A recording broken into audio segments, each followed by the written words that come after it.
Fala, meus amigos, minhas amigas, como vocês estão? Espero que todos estejam bem, cara.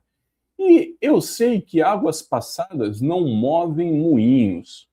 Eu sei que nada vai alterar o desenrolar da temporada do Botafogo ainda em 2026. Mas eu trago uma breve discussão para nós, novamente, tentarmos avaliar o trabalho da diretoria no que compete à montagem do elenco e também trago uma discussão aos estudiosos de futebol que tinham já teorias antes mesmo do Martim Anselmi iniciar o trabalho no Botafogo lá no início de janeiro, cara. Algumas decisões estapafúrdias e que hoje, sinceramente, eu continuo questionando algo que à época eu já perguntava o porquê.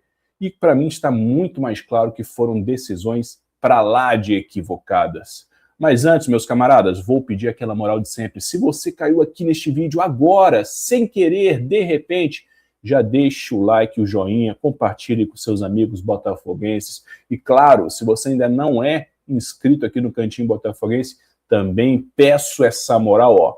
Inscreva-se aqui, bora continuar crescendo. Valeu?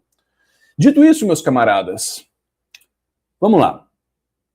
Quando o Botafogo contratou, efetivou, né, anunciou o Martim Anselmi, muitos dos estudiosos, que eu tenho certeza absoluta, 90% deles não conheciam de fato o trabalho do Martim Anselmi. E quando eu falo isso, eu me refiro ao seguinte: uma coisa é quando você lê quais são as características dele, você eventualmente conversa com alguém que efetivamente o conheça, e aí você sabe, em teoria, que é um cara que gosta de jogar assim, assim, assado, assim, assim, assado, ponto. Outra coisa é você afirmar de maneira categórica que, meu irmão, não, ele joga assim, nunca acompanhou. E eu mesmo falei que jamais tinha ouvido falar do Martim Anselmi, quando então me lembraram que ele era o treinador daquele Porto que disputou o Mundial de Clubes no ano passado, e ali eu vi os 3 jogos do Porto e fiquei assustado com a ruindade. Disseram que era o pior Porto dos 10 anos recentes. Dei um voto de confiança e aí eu comecei a ler o que falavam a respeito do Martim Anselmi. Nem entrei no mérito tático, porque à época, e eu comentei aqui, eu falei, ele pode gostar, pode preferir um esquema ou outro, mas eu imagino que ele vai chegar no Botafogo, ver os jogadores que tem à sua disposição, e aí provavelmente vai precisar adequar uma coisa ou outra. Só que muitos afirmaram que era certo, Savarino não daria no Botafogo do Martim Anselmi. Afirmavam também o seguinte: Savarino não tem intensidade, não faz várias funções táticas, não marca pressão alta, não vai dar certo com o Martim Anselmi.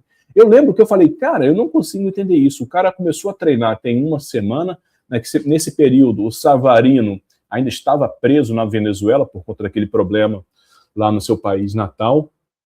E apesar de reconhecer, e eu não sou louco, que o 25 do venezuelano foi horrível, ainda assim eu falava, cara, ninguém abre mão, e o Botafogo à época já estava publicizando o interesse em vender o Savarino, e ele também estava surpreso que ele não queria ficar. Ele falava, eu quero permanecer no Botafogo, adoro o clube, gosto da torcida, estou ambientado.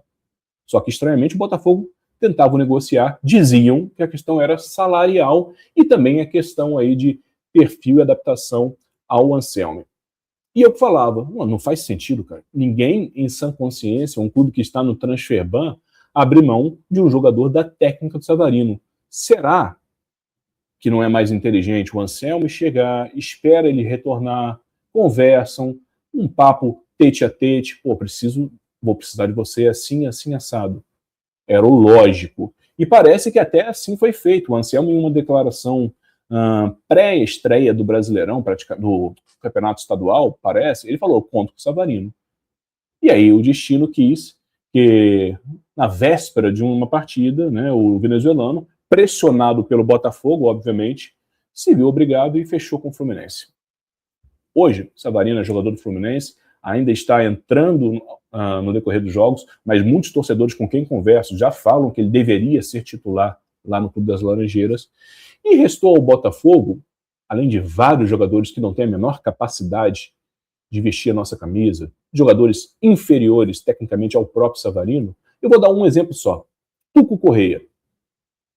Tuco Correia, que eu realmente, para quem falava que o Savarino não tinha intensidade, não fazia várias funções, não se adaptaria ao esquema, ninguém citava a época, ninguém fazia uma comparação com o próprio jogador argentino, que na minha modesta opinião é 300 vezes mais lento, menos produtivo, menos decisivo, menos tático, só que ainda tem outra questão, ainda tem menos fibra, menos vontade, cara. Tuco Correia, que foi anunciado em junho do ano passado no Botafogo, e até hoje conseguiu disputar apenas 30 partidas, marcando 3 gols e 0 assistências. 3 gols foram 2 contra o Santos, no Brasileirão do ano passado, ali sim a única boa partida dele com a camisa do Botafogo, e nesse ano, mais recentemente, na final da Taça Rio, quando ele fez um gol de pênalti. Nesse jogo, inclusive, muita gente falou, Tuco jogou demais. Falei, caraca, meu irmão, não sei que jogo que vocês viram, eu vi outro completamente diferente. Achei uma grande merda, me perdão. E o Savarino, que desde então no Fluminense, chegou em janeiro, ainda está naquela transição reserva, titular, já disputou 7 partidas no clube tricolor, 1 gol e 0 assistência por enquanto. Já no Botafogo, não custa lembrar, né? Ele é de super campeão de tudo, decisivo, nosso camisa 10 lá na campanha histórica de 24. No Botafogo foram 103 jogos, 20 gols e 19 assistências. Não se compara, não se compara. Mas a grande questão, e aí eu trago para a gente avaliar o seguinte, se aqueles que afirmavam que o Savarino não se adaptava, e muitos inclusive consideraram absolutamente normal e aceitável quando o Botafogo fechou o negócio com o Fluminense, porque vários desses jamais falaram a mesma coisa do Tuco, porque vários desses, inclusive até hoje, insistem que o Tuco precisa de uma sequência. Não entra na minha cabeça. É isso que eu questiono e é isso que eu trago. E vou além. O salário do Correia ainda é maior do que o do Savarino.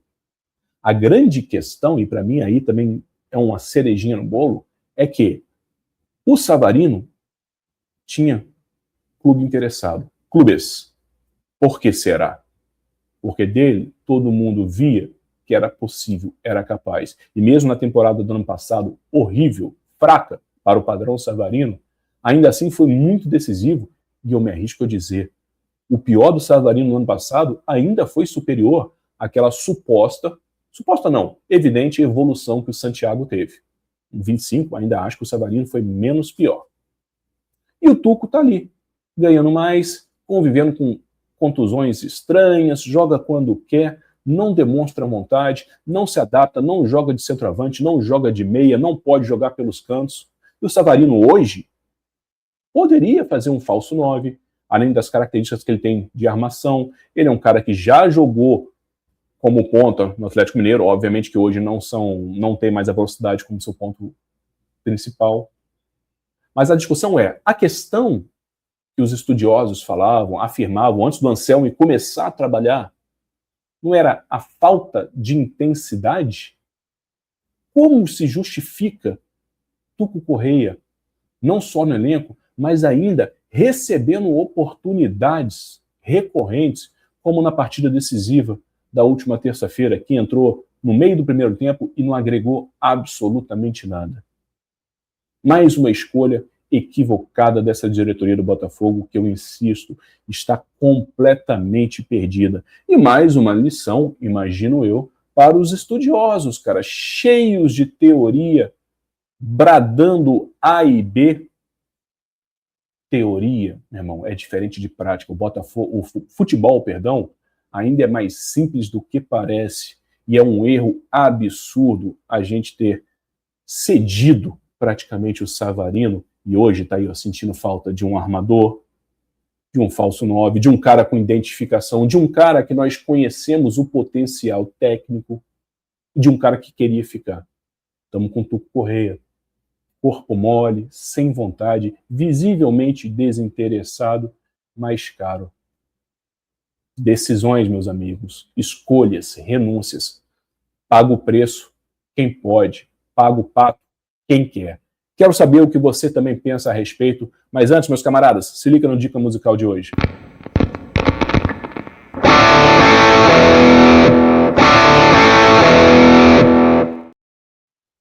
Por falar em lentidão, a dica musical de hoje, ó, tá aqui no descritivo desse vídeo o link para download, na verdade, para audição desse disco, vem diretamente de Iowa, nos Estados Unidos.